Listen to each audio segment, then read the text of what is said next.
All right. Well, good evening and welcome to the Ohio Wesleyan's own Bishop Plus virtual information session series. My name is Lori Patton and I am the Director of Admission here at OWU. And a couple of fun facts about me. I'm also a graduate of Ohio Wesleyan, graduated in the class of 1995 and have been working at the university since about 97. And I also have two children who are current students at Ohio Wesleyan. My daughter just finished her sophomore year at OWU, and my son, who just graduated from high school with a drive-through ceremony last weekend, will be a student at OWU this coming fall. So have that interesting parent perspective as well. I'm going to be the moderator for tonight's session, which we are calling From Student to Teacher, Studying Education at OWU. And I'm joined tonight by Dr. Sarah Kaka and Dr. Michele Nobel, both professors of education. I will invite them to introduce themselves more fully in just a minute, but first I wanted to give you just a few housekeeping announcements. So you all probably know this already, but we can't see any of you audience members. You're only able to see us when we're speaking, and you'll obviously see the slide with Dr. Kaka and Dr. Nobel's pictures, their titles, and their email addresses. Also on your screen, you have an option button for Q&A. And while we have received some questions prior to the webinar, and we'll be sure to be asking those throughout our session, we do encourage you to feel free to use that Q&A feature to ask additional questions this evening. So Dr. Kaka, let's start with you. Could you start by telling us a little bit more about yourself, maybe how long you've been at Ohio Wesleyan, what are some of the courses that you teach, what are maybe some of your specific academic or research interest areas within your field, and anything else that you might want to share about yourself? Sure, thanks, Lori. Hi, everyone. It's lovely to be here tonight from my home versus in person with you all. Hopefully we'll get a chance to meet in person sometime soon. I am Sarah Kaka, and I am just finishing up my third year at Ohio Wesleyan. I came from Colorado straight out of grad school.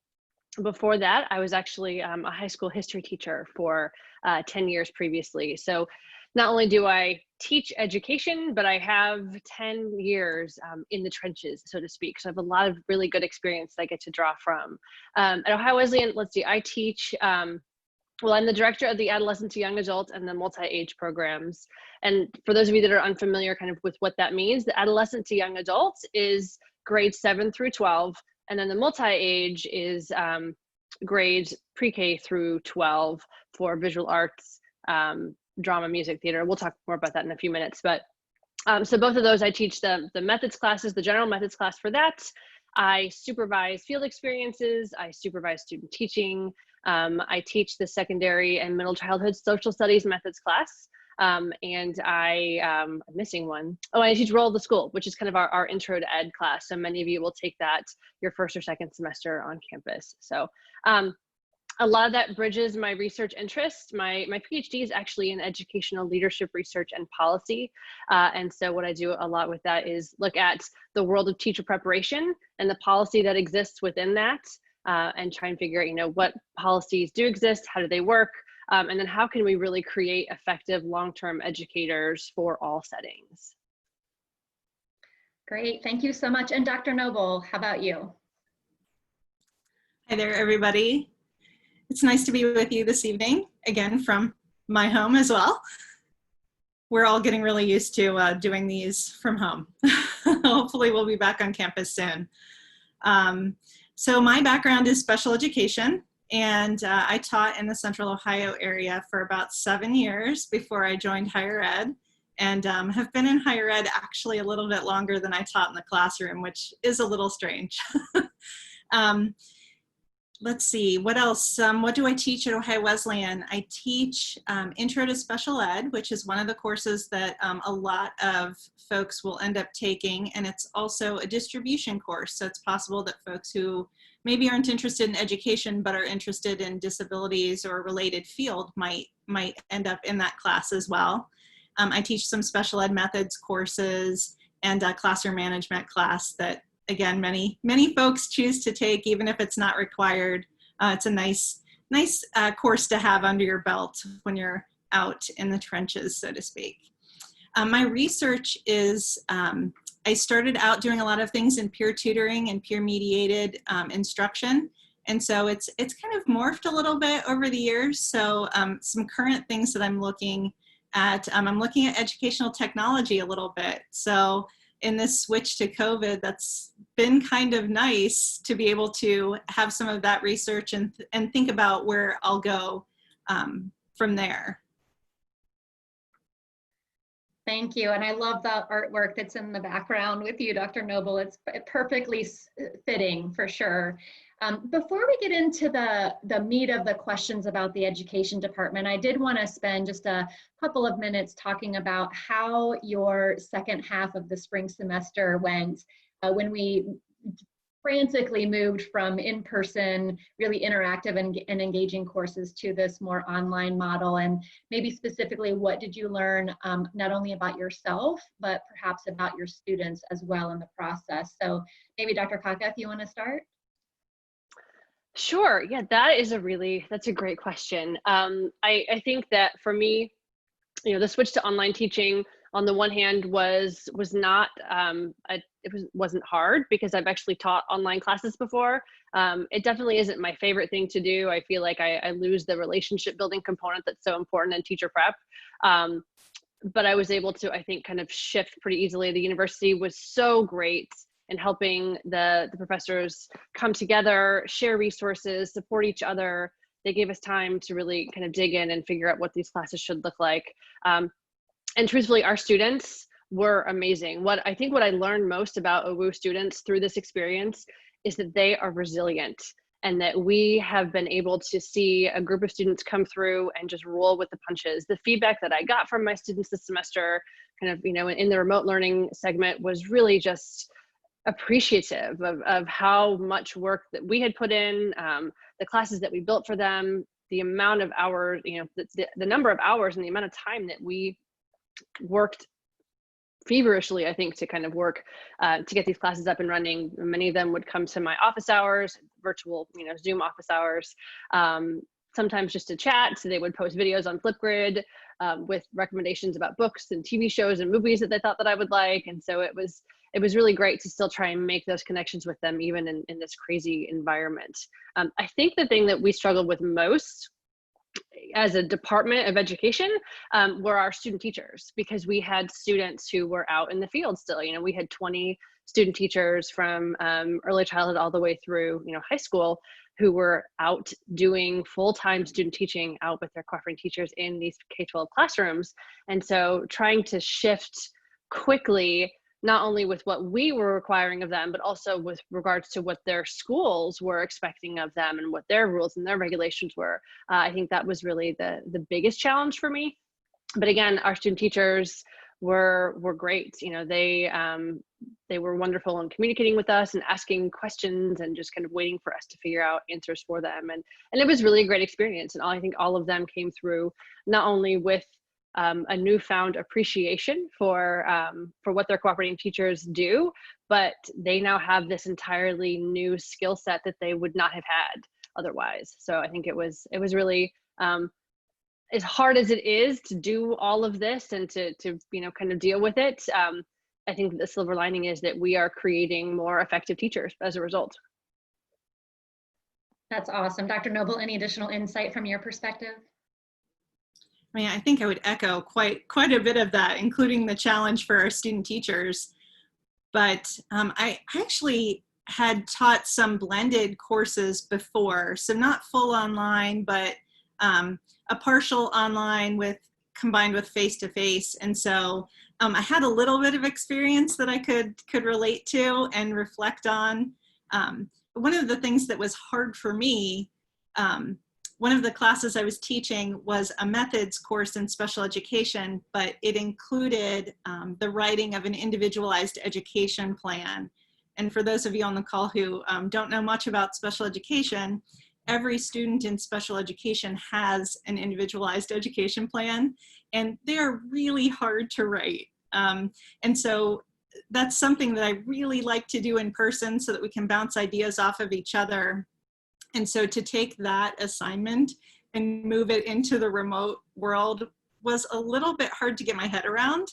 But it turned out really, really well. And the way that we adjusted that assignment with the students in the course, I actually like it better than the way that we usually do it. And I've taught that assignment a lot. And so it was really kind of surprising to me that I could make some shifts, and the way that the students responded, I think bridged the gap for them even more quickly than if we were in a room together, which is kind of counter to what people think about going online.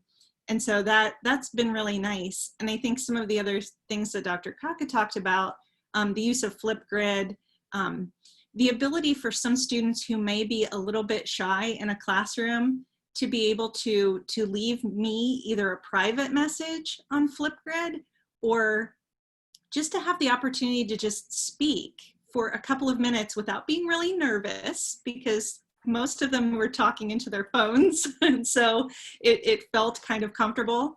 And I think some of their responses were even stronger. And so I think it's going to be a really good experience for us to be able to take what we learned in the second half of the semester about how to teach our Wesleyan classes, but also the way that I will shift my methods course to make sure that our students feel like they are prepared if we have another time where we need to switch quickly to remote. I want them to have an experience where they can shift on the fly and feel like they're prepared to do it. And so I think it will change some of the assignments and the way that we talk about things in classes. And I think that's a really good thing that comes out of something that may feel like it's not the best experience. I love to hear about the silver linings in what can be normally perceived as a negative thing. So that's great. So let's talk a little bit about the basics of the department, and I'll invite either one of you. Maybe you can raise your hand if you want to take this question, but let's talk about, how long has the department been around roughly? How many faculty teach in the department? Roughly how many student majors and minors you have? And then just generally the overview structure of what's offered major-wise and minor-wise. Dr. Kaka? Sure, I'll take this one. So as far as we know, we've actually been trying to figure this out. The education department has been around for over 100 years. That's the only number we can find. It's just over 100 years. So a long time. I mean, the university's been around for what, 177, 178. So we've been, over half of that. We have been a part of the fabric of the university. So currently there are 3 full-time faculty. We're going to 4 this fall. We have hired an amazing literacy professor. She's Dr. Jen Lissy. We're super excited to have her join our team. She's going to be doing not just the early literacy, but also working with our secondary English language arts and our content area literacy. So really K-12, looking at how we can best teach literacy. So we're super excited to have her join our team. And then Dr. Paula White, she's the department chair, and she's the director of the middle childhood and the early childhood program as well. So we've got really a strong team. I think the 4 of us work really, really well together. And ultimately, our students' interests are what drives things forward. So on average, we have about 20 graduates per year. It kind of depends from year to year. There's an ebb and flow, but we're seeing on average, right around 20, between 20 and 25 completers each year throughout all of our programs. And so we have 5 majors and 2 minors. So our majors, we actually have 2 new majors which have replaced one of the old ones. So previously we had the early childhood education major, and the state of Ohio has actually done away with that licensure band. So it used to be pre-K through grade 3, and then you can get your grades 4 and 5 endorsement. The state has said, no, we're done with that. It's too complicated. So they've gotten rid of that, and now they've replaced it with the primary license, which is pre-K through 5. And so as a result, we've had to kind of revamp a lot. And so we took this opportunity to be really strategic in the classes that we were creating, making new classes, looking at what we had that maybe wasn't relevant anymore, where was there overlap in other classes. So we were really strategic in the creation of this major. And so it's now the elementary education major replaces the early childhood education major. And so we'll have our first group officially coming in this fall. So that's our new major. We're excited about that. And then in conjunction with that one is actually the inclusive elementary education major. This one I think is really kind of our feather in our cap, because we are the only institution in Central Ohio that's offering this major. And so it's a major that leads to the elementary education major, so that pre-K 5 license, as well as an intervention specialist pre-K 5 license. So, and Dr. Nobel can talk about that more in a minute if she wants as well. But that's really going to be, I think, a really unique program, because it allows our students not only to learn to do all this coursework and to be, inclusive educators, but really it makes you so much more marketable. Ohio is one of those interesting states that tends to be saturated with elementary education teachers.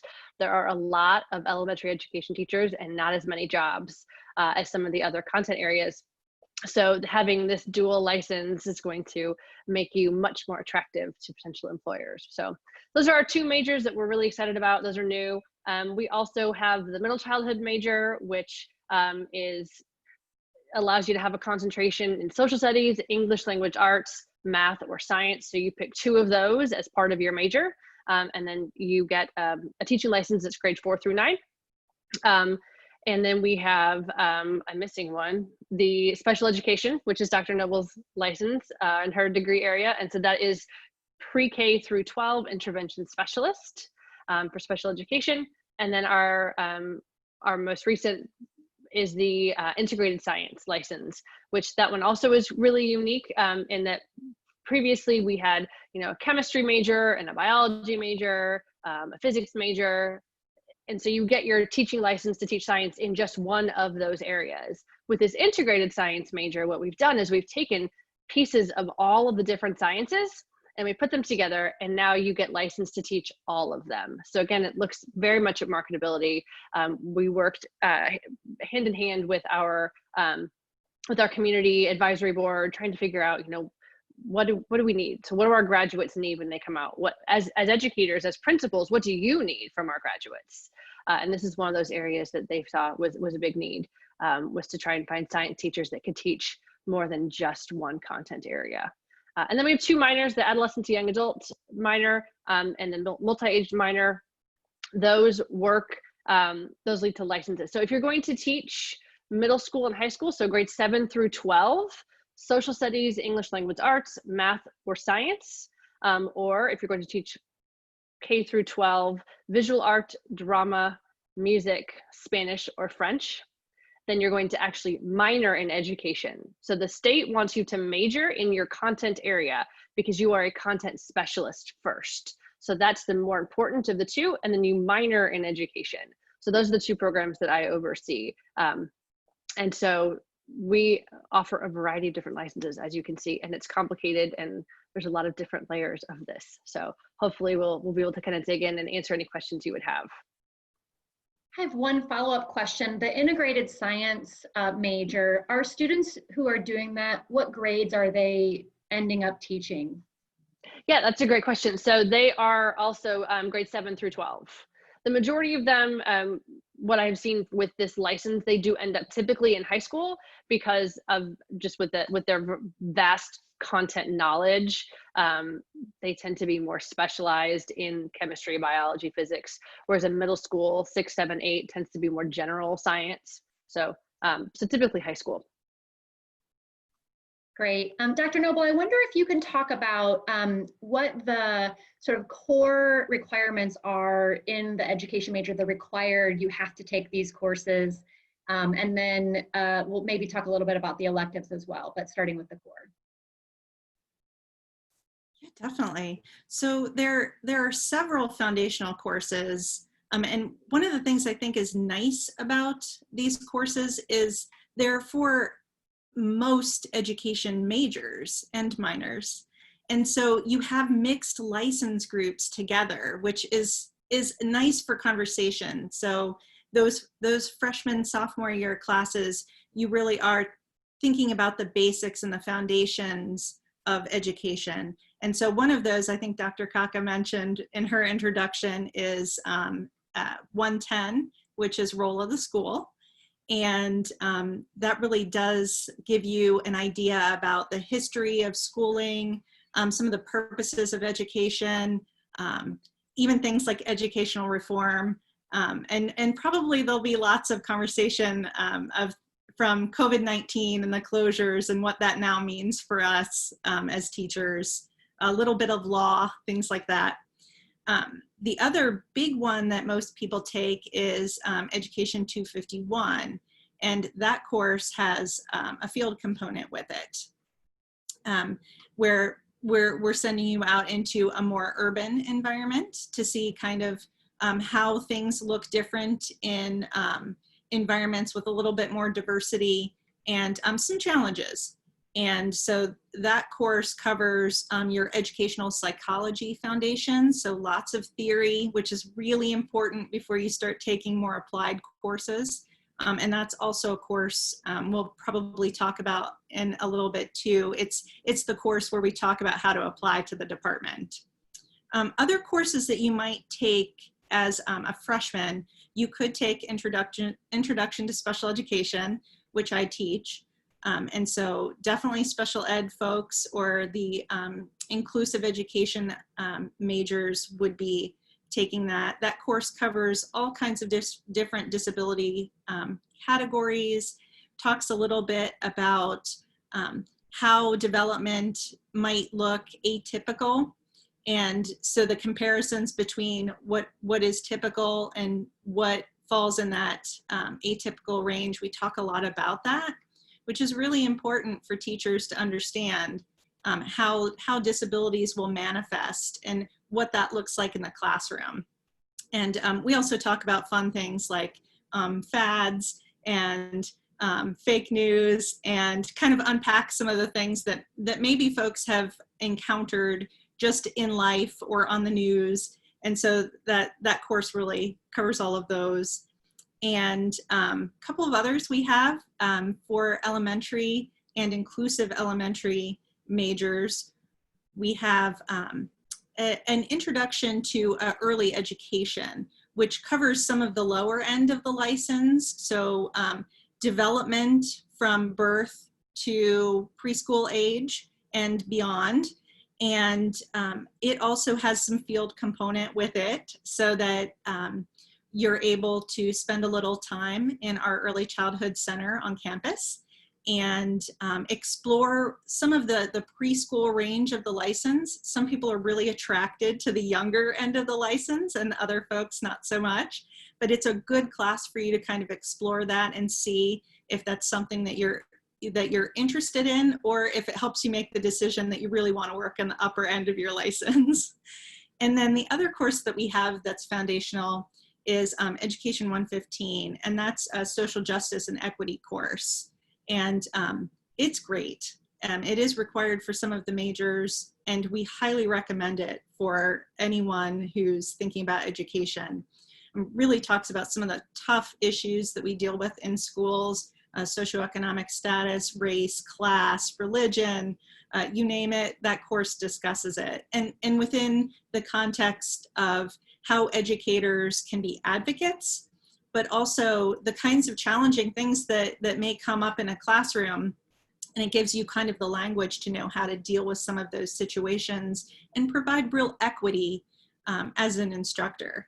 So we have a lot of opportunity for freshmen and sophomores to really jump into major courses and get a feel for education and see if it's something that they really do want to continue. That's great. And you mentioned about the application to the department. And so I wonder if we could spend a little bit of time talking about that. Is that something that a student does when they are a prospective student entering into Ohio Wesleyan? Do they need to be here for a semester or two? What are the requirements? Maybe Dr. Kaka, did you want to take that one? Sure, I'll take that. So the application process is actually completed in Education 251, which is that Ed Psych class. The majority of our students take that as a sophomore, either first or second semester. And so actually there's one day that's in that class where the professor walks you through the application process. And really, because of accreditation requirements, we have to make sure that everyone has kind of the same level of skill and content knowledge at that point. And so the process is to submit your application and materials. There's an online application system, and it really is just, it's answering questions, pretty easy demographic questions. You have to give the name of 2 professors that you would like to provide recommendations for you. You don't have to do anything with that except provide the names. Then we request recommendations. There's a form that your professors fill out. And it has things like, your ability to write, your, ability to take feedback and to implement feedback, kind of just general thoughts about, your dispositions in class. So that's one component of it, is that those outside references and recommendations. You do a self-disposition form. And so essentially what the disposition form is, it's asking you to rate your ability to do different things. So are you someone that is on time and has good time management? Are you someone who is able to take feedback and implement it? So it really is forcing our students to be really introspective about where they are. And so there's a rating scale. So you rate yourself, and then you explain why you gave yourself the rating that you did. And it's not anything that we're ever going to say, oh, we're not going to let you in because you don't have good time management, right? Like we're not doing this to punish you by any means, but truly it's just to see, like, are you able to self-assess yourself? Because as teachers, being reflective is a vital skill that we want to help you grow. Every single thing that you do in the classroom, you should be reflecting on, did that work? Are students learning from it? And so it's one of those skills that we really jump on really kind of from the get-go as part of this application process. What else we look at? We look at test scores. So there are actually test score requirements. And again, because we are a nationally accredited body by our CAPE accreditation, which is the Council for the Accreditation of Educator Preparation. So in order to continue to give teaching licenses, we have different things that we have to do. We're responsible for meeting these requirements for our accreditation. And one of those is minimum test scores. So it's minimum competencies. And I know we are a test optional institution. So we do look, there are ACT and SAT minimum scores. Those are available on our website. I have those as well that I'm happy to send to anyone if you're interested and curious to see what those are. So we have SAT, ACT, and then including the new SAT with the evidence-based reading and writing. If, however, you decided to come into OWU as test optional and you didn't want to share your scores, that's completely acceptable. We have no problem with that. Or even if you did come in with ACT or SAT scores and you didn't meet the minimum, then there is still a road for you to get into the education program. And what you'll do is there are 3 praxis tests. And so there's a math, a reading, and a writing. So you can take just the one that so if it's maybe your math score on the ACT, maybe you didn't do very well in math. Maybe get a 17 or something, and we require a 19 for that particular test. So if that's the only one that you would need to take, then that's fine. You could just register for and take that one. And again, we will talk to you about all of these things early in the process, especially once you're in some of the early education courses before you even get into Ed 251. We would have that conversation with you ahead of time, just so you know what's coming. And we do test prep. We work with the test center. There are online, Khan Academy has online test prep as well for these praxis tests. So there are definitely some great options available to you. And I want just to make sure, like, this should not be a deterrent to you. If you're hearing this and you're like, oh my gosh, I can't even, like, I don't have test scores, I can't do this, I can't pass tests, I'm out of education, or I'm going to go to some other university instead. So let's take the first one first. don't panic about the test scores, right? So like I said, we work with you. We want you to be successful. So we really do everything that we can to make sure that we're able to get all of our students that want to be teachers and that have those positive dispositions. We want to push you through that pipeline as much as we can.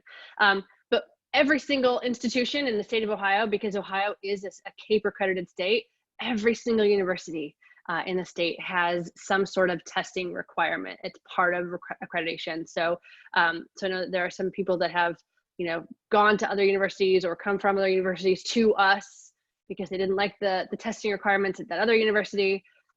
That's a requirement everywhere just to become a teacher, even outside of Ohio too. So, so then the university, the department, we look at all that information and then we send you a letter saying, yes, you're in, or you know what, you're not quite, you got one more little missing thing or one component we want you to work on. So do that and then you'll be in.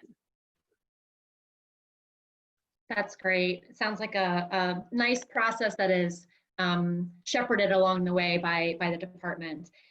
You both mentioned at various points the student teaching, and I wondered if we could spend a little bit more time talking about that capstone experience for the major and what that looks like, when does it happen, where do students do the student teaching, and then we'll kind of go from there. Yeah, I can talk a little bit about that. So student teaching is going to happen your last semester. And for most folks, that's the end of their senior year. Sometimes maybe you weren't sure you were going to be an education major when you started at Ohio Wesleyan. So occasionally that does become an extra semester for somebody if they've changed majors along the way. But by and large, it's the spring of your senior year.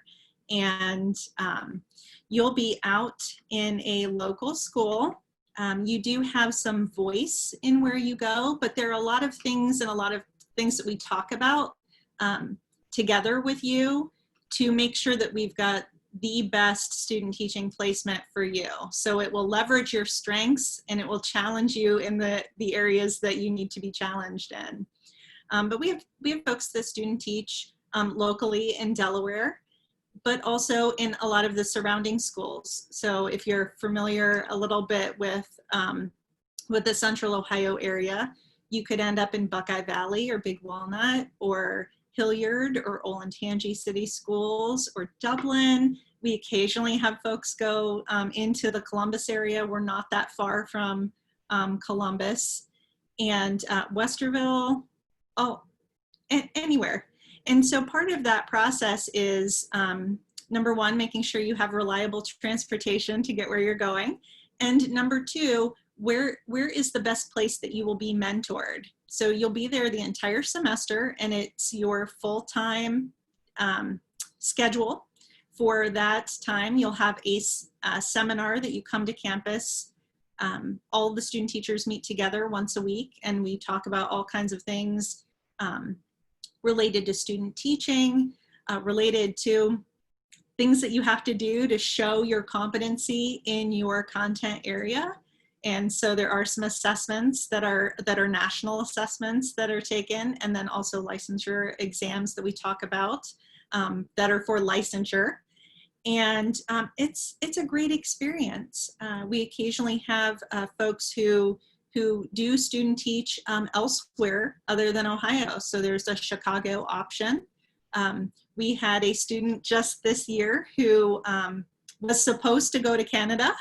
she has dual citizenship here in the United States and Canada. COVID kind of interrupted that a little bit for her.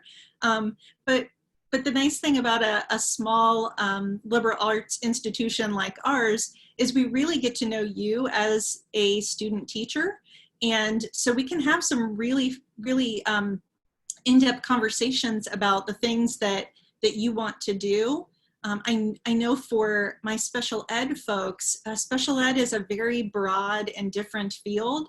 And so I do talk to each of our special education major folks about, you know, where is your preference? What disability categories do you feel most like you'll be passionate about working with this type of student? because the placements are very, very different depending on those preferences. And the other things that we're thinking about, we want to look at all of the field work that you've done. You're going to start doing field work as a freshman when you take those courses, and you'll have field placements during your methods coursework as well. And so what we want to do is make sure that you've had a nice broad range of experiences. So if you're an inclusive education major, you'll have placements where you're part of a team where a general education teacher and a special education teacher are working very closely so that you get to do both aspects of that, since you'll be getting 2 licenses. But equally, we want to make sure that our folks that have more than one content area have placements in both content areas. So we're really, really intentional about your placements and finding the right match for you. That's really, really critical for anyone who wants to be a teacher. I'm trying to think if there's anything else specifically related to that. I think that pretty much covers student teaching. The one thing I will say, and this may lead us into another question, is one of the things that student teachers will be asked to do is called the EdTPA, and it's a teacher performance assessment. And it sounds scary, but all it's doing is capturing the real work of teachers, where we do assessments, we plan really intentional and purposeful instruction based on our assessment data, and then we collect additional information after we've taught.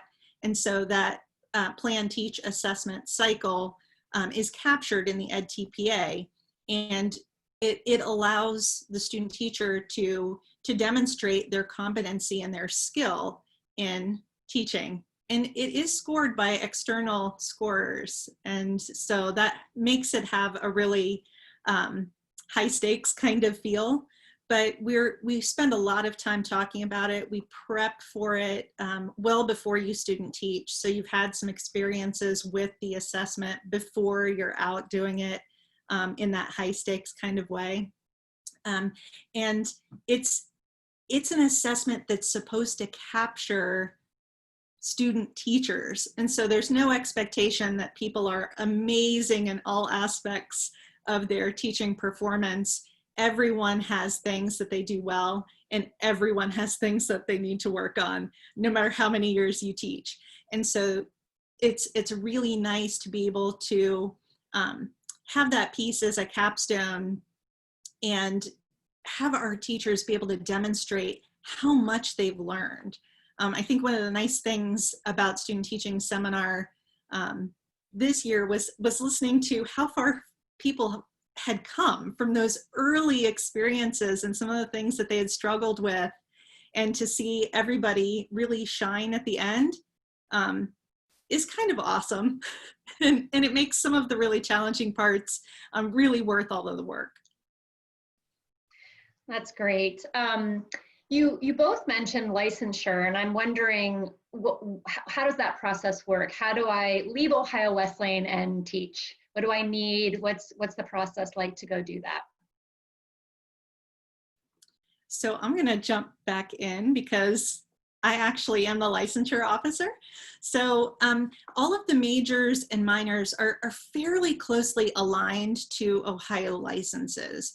And so part of that student teaching seminar, we talk about how do you apply for your license. So student teaching is really the culmination of your degree at Ohio Wesleyan. And then the next piece is that application for licensure. So we'll walk you through it. You create an account, you do all of the paperwork things. There are some licensure tests that, as you're coming to the end of your student teaching experience and you're kind of phasing yourself out of full-time teaching, we have folks that start taking those assessments anytime really throughout that student teaching experience. Sometimes folks even take it before they start student teaching, just to kind of get some of those out of the way. Depending on your licensure area, you'll have more than one of these assessments. and you'll be prepared for them. They are assessments, they're called the Ohio Assessments for Educators, and they're either related to your content specifically, or they're related to just good practices for teaching. And there's also a literacy component that several of our licenses have to meet as well. And so you're prepared to take those assessments. You go take them, pass them, and that's another thing that we'll be looking for. So to be eligible for licensure, you need to successfully complete student teaching and finish your degree with us. You need to pass your licensure exams. And another aspect that you would have already done before you go out in the field, there's a required background check. And so you'll do that a couple of times during your time with us at Ohio Wesleyan. You'll already have that background check in place. And once everything is in and you've got all of your passing scores and you're all set to go, you'll apply for your license, and I'll be able to go through and make that recommendation for you. The license in Ohio is a resident educator license. It's a 4-year license, probationary, so you're mentored in the schools and you have several years before you'll transition to a renewable professional teaching license that you'll have forever as long as you keep it current. The other thing that will be important for the licensure piece, and I've totally forgot where I was going to go with that.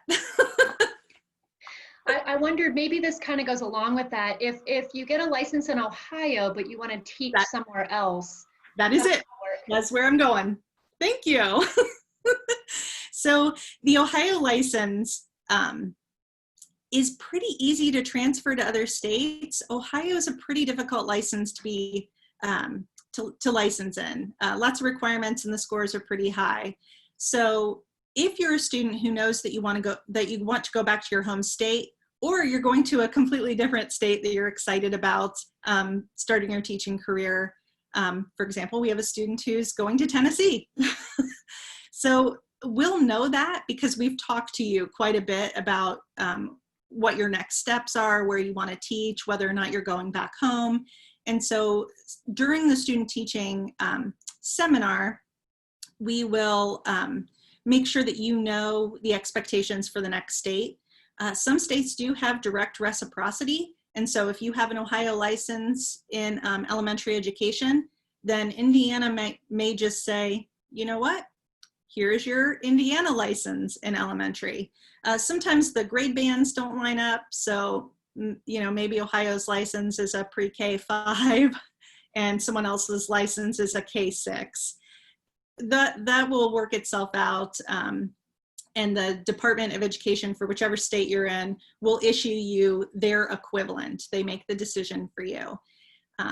But rarely is there something additional that folks need to do. Usually it's just contacting the next state and then letting them know that you are an Ohio license holder and you fill out some paperwork, and it's a pretty easy process to transfer a license once you have a license in hand. But that's something that we will talk to folks about and make sure that they have a plan for what they want to do and know exactly what they'll need to do to go to either their home state or a different state. One other quick follow-up question, sorry. You mentioned that the initial license is a 4-year sort of probationary license. Is there another process, another test that needs to be taken in order to get that professional license? There is. So we talked about the EdTPA. There's essentially kind of a repeat of the EdTPA, and it's the same kind of assessment that you'll do in your classroom as a licensed teacher. You'll have at least 2 years of mentoring, and then you can either take this summative assessment either in year 3 or in year 4. So it depends. You work with your mentor to decide whether you're ready to do it at year 3, or if you need another year to kind of, you know, get a couple of things a little bit more under your belt before you do it in year 4. We find that our students feel really prepared for that summative assessment because they've done so much work with us on the EdTPA, and it does mirror a lot of the aspects that you will see. It has a reflective component. There's some videotaping. So all things that they've done with the EdTPA with us. And our students do quite well transitioning from that probationary 4-year license to their 5-year professional Ohio license. Awesome, thank you. Dr. Kaka, I didn't forget about you, I promise. This next question is actually for you because I know you've been very involved with the Ed Fellows program, the Education Fellows program. And I know we have a combination of both seniors who may be starting at Ohio Wesleyan next year, as well as non-seniors on the chat. So I wonder if you could just spend a few minutes talking about that program, what it's like, what it does, all of that good stuff. Yeah, absolutely. So the Ed Fellows program, it's for students interested in education. It primarily started as a scholarship program, but has kind of evolved over the years, and now also includes activities and mentoring specific to this group of students. And so we do a variety of different things. You have access to education faculty really starting prior to your freshman year even. One of the things that we really do try and do is give priority advising to our education fellows. And so, we have a pretty large group coming in this year. And so hopefully all of them will get assigned to an education advisor. And with that, I think you're creating those relationships, but then you're also getting to know the students themselves. And so we're able to much more easily place students in the field and create those connections between cooperating teachers that we know and these students. And so I think becoming a part of this program, having access to faculty, is kind of like, oh, it's just faculty, whatever. But that actually is really, it does give you, I think, almost an advantage over other students because you do have that early access to those relationship building opportunities. We have mentorship opportunities between undergraduate, younger students, freshmen and sophomores. We connect with upperclassmen, so juniors and seniors get paired up with freshmen and sophomores. We do some mentoring activities. We do lots of social events throughout the year. This year was definitely cut short, so we didn't do much this semester, unfortunately. But these students really kind of become the ones that we go to. If we, if there's an event that we want to hold in conjunction with some of our honor society students, then these are the ones that we go to and say, hey, we really would like to do this. We brought a movie to campus this year. You have first dibs at coming and being a part of it. So they really are the students that I think have the opportunity to become really leaders within our department. So in order to become an education fellow, the first thing that you need to do is when you apply, indicate on your application that you're interested in education. And so that's kind of first and foremost, because we can't filter you out if we don't know that this is something that you're interested in. So definitely make sure that you indicate education, even if you don't know what you want to do. If you're not 100% sure, but if it's something that you're like, I might want to teach someday, then definitely indicate that on your application so that you can get filtered down to us. It's really important. So once you are admitted, we do look at your entire portfolio. So we look at kind of your record of ACT or SAT scores. We look through your entire application. We read your letters of recommendation. What we're looking for really are students who have demonstrated leadership in high school and really have a passion for making the world better by educating the future. One of the things that, philosophically, our department wants to do is continue to support the mission of justice through schools and through education. And that's a really important thing for us to find students who can carry on and do that work with us and for us as well. So once you have indicated that and we have looked through your application, then candidates will be invited to interview based on their application. And so you'll have an interview typically with one of the faculty members, and we do it in person as often as we can. Occasionally we will have to do them virtually. And then based on your academic record and personal interview, we are the ones that decide to choose and extend those offers to our students. So I'm really excited. We have a fantastic group coming in. It's really diverse, a lot of different content areas and backgrounds and abilities. And I'm really excited to work with this incoming group. And I think if I remember correctly, 31, is that right, coming in this year or something like that? Is that well, right? 19 this year. Okay. I don't know why. Yes. Maybe it was I'm confusing my numbers, but still a large We group. have, yes, we do have a very large group. So, and then, oh, I think the best part of that, I said it was a scholarship. I didn't tell you how much though. It's $1,000. That's renewable for all 4 years. So as long as you maintain an affiliation with education, so as long as you say you're either an education major or minor and continue down that path, then you'll continue to receive the scholarship. Great. So it may seem obvious what the outcomes are for students majoring in education, but I wonder if you could talk about maybe any more unusual outcomes, like people who might do something slightly different or more unique than the traditional teaching job in a school setting. Do you have any examples of those?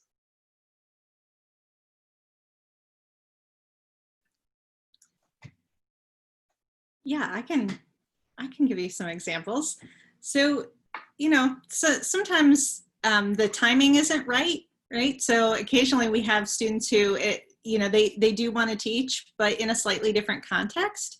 And so we've had folks go into museum work.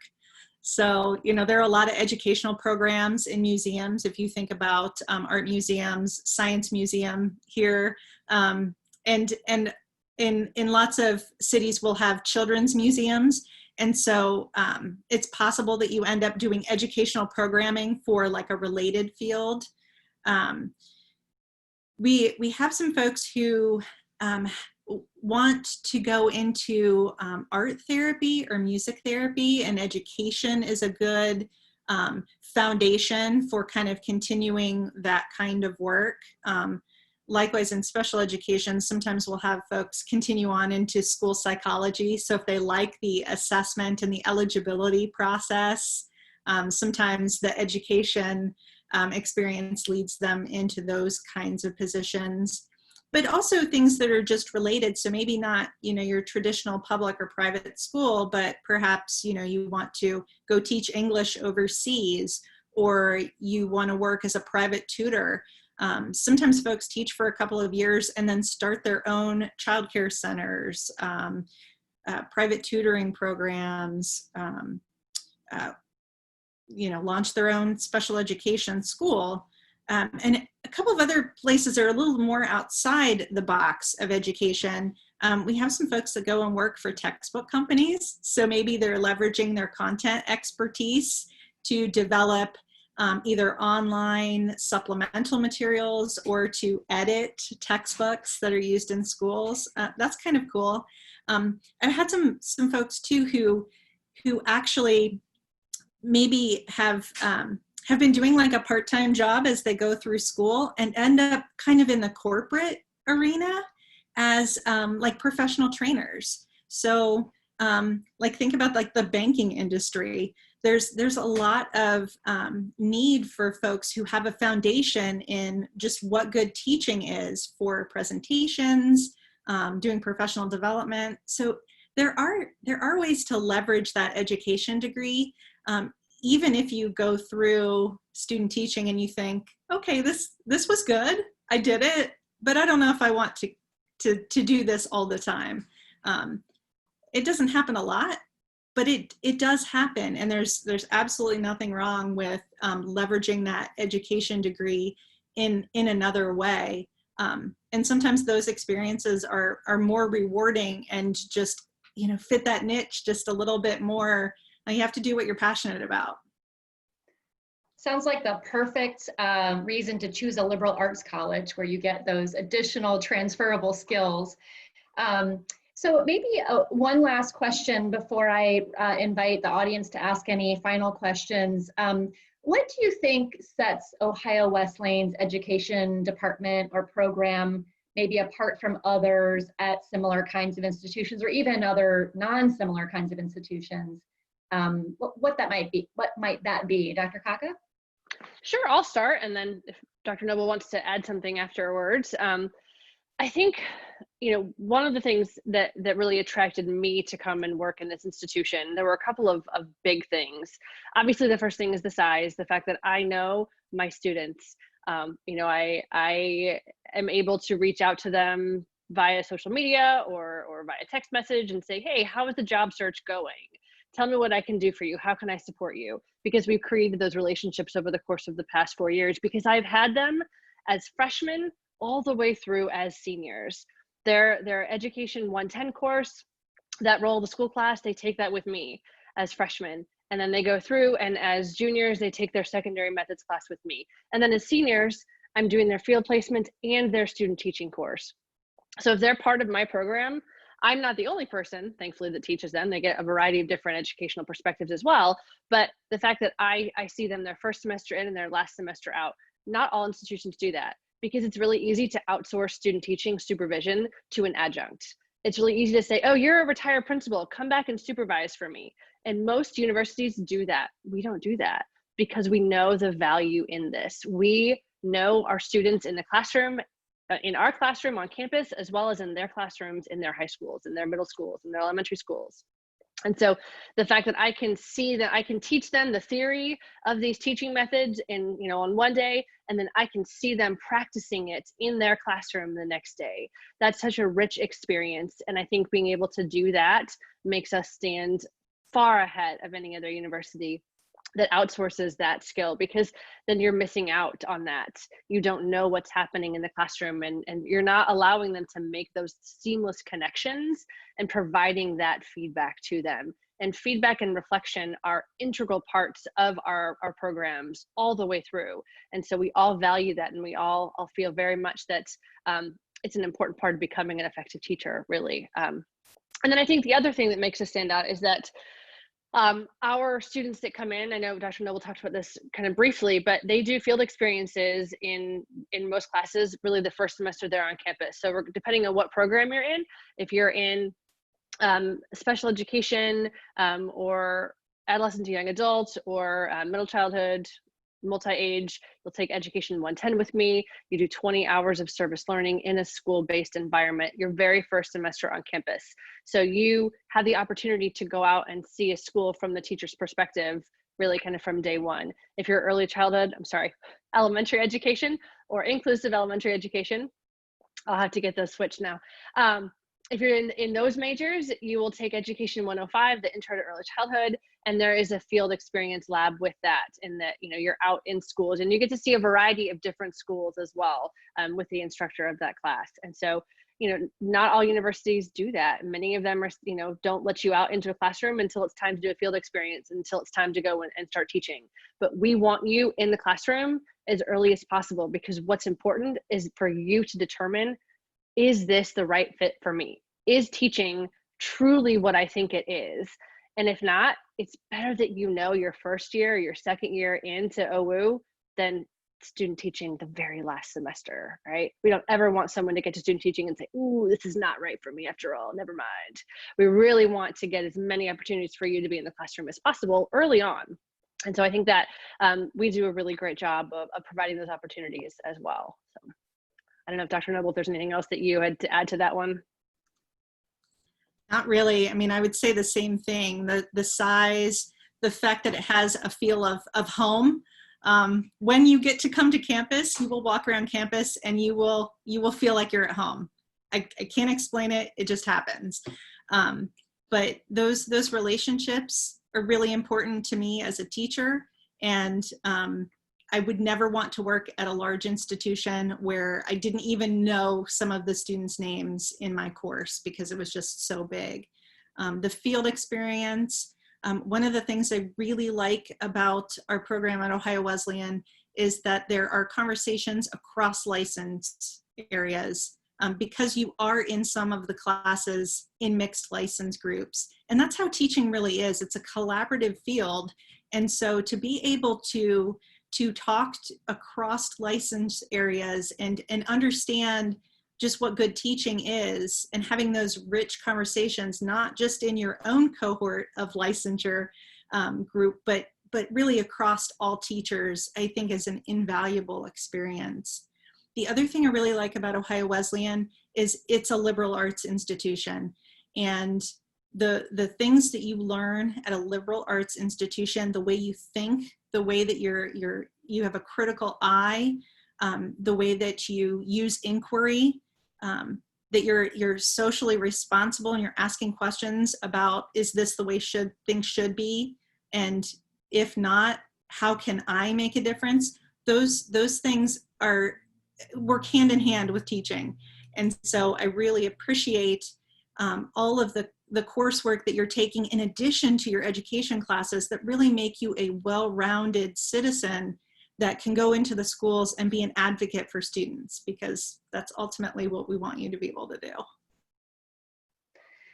Thank you so much. I will remind our audience that both Dr. Kaka and Dr. Nobel are happy to answer any questions that you think of maybe after this session. Their email addresses are provided on the slide that you're seeing, and so don't hesitate to reach out to them if there are follow-up questions that you may have.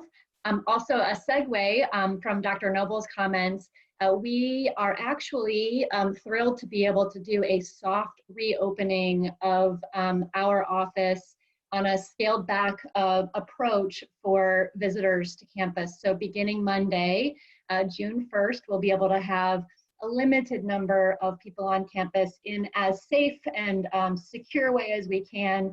We will gradually open up that more as we see how things pan out, not only in Ohio, but specifically in Central Ohio. So for those of you who are interested in and itching to get to campus to see us in person, you are welcome to begin looking at the campus visit options. And then we do anticipate that we'll look more normal, if there is such a thing, in the fall.